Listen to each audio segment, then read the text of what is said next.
Welcome to steno dictation. Dictation 5 second बाद शुरू होगा। स्टार्ट।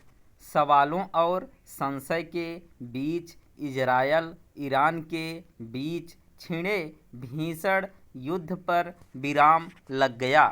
इस युद्ध में अमेरिका ने कूदकर और ईरान के परमाणु ठिकानों को निशाना बनाकर पश्चिम एशिया के साथ विश्व शांति एवं स्थिरता के लिए खतरा पैदा कर दिया था। फिलहाल यह खतरा टलता दिख रहा है, लेकिन अभी यह कहना कठिन है कि इजरायल ईरान के बीच की दशकों पुरानी दुश्मनी खत्म हो जाएगी और ऊर्जा के स्रोत वाले पश्चिम एशिया में शांति भी आ जाएगी।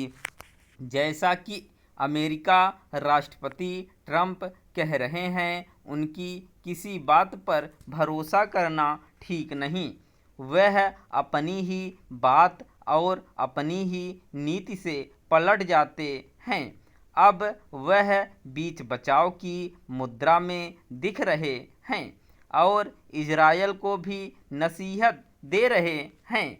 उनकी और इजरायली प्रधानमंत्री की माने तो ईरान ने परमाणु हथियार बनाने की क्षमता खो दी है, लेकिन ईरान कह रहा है कि वह अपना परमाणु कार्यक्रम जारी रखेगा।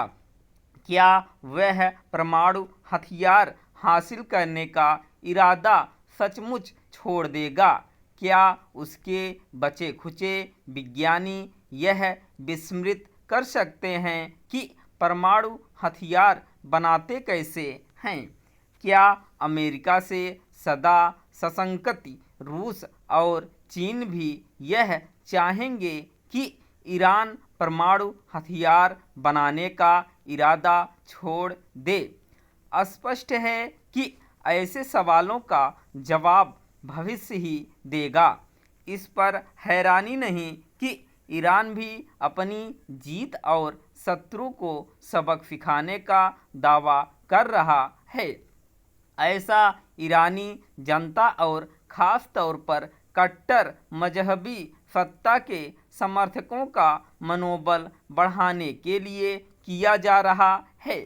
दिख यही रहा है कि जिस तरह भारत के ऑपरेशन सिंदूर से पाकिस्तान पस्त हो गया था, वैसे ही बल्कि उससे ज़्यादा इजरायल और अमेरिकी सेनाओं के सामने ईरान भी पस्त हो गया। ईरान के सर्वोच्च नेता अयातुल्ला खामेनेई ने खूब गर्जन तर्जन किया और उनकी सेनाओं ने इजरायल को कुछ नुकसान पहुंचाने के साथ पश्चिम एशिया में अमेरिका के ठिकानों को निशाना बनाने की कोशिश की। इसी क्रम में कतर, इराक आदि में अमेरिकी अड्डों को निशाना भी बनाया गया, लेकिन ये कुल मिलाकर निष्प्रभावी हमले थे। ईरान ने ये हमले कर एक तरह से अपनी खीज मिटाई। वास्तव में उसे इन हमलों के बहाने संघर्ष विराम की ट्रंप की पेशकश स्वीकारने का जरिया मिल गया। ऐसा कोई जरिया उसके लिए जरूरी भी था, क्योंकि कोई देश यह नहीं कहता कि वह असहाय हो गया। इसका एक उदाहरण पाकिस्तान है, जिसने भारत से हमेशा पिटने के बाद भी अपनी जीत का दावा किया। चूँकि भारत के ईरान और इजरायल दोनों से संबंध हैं, इसलिए उसने किसी एक पक्ष में खड़े न होकर सही किया। भारत को सबसे पहले अपने हित ही देखने चाहिए। वर्तमान वैश्विक हालात और ट्रंप के रवैये को देखते हुए तो ऐसा करना और भी आवश्यक है। स्टॉप।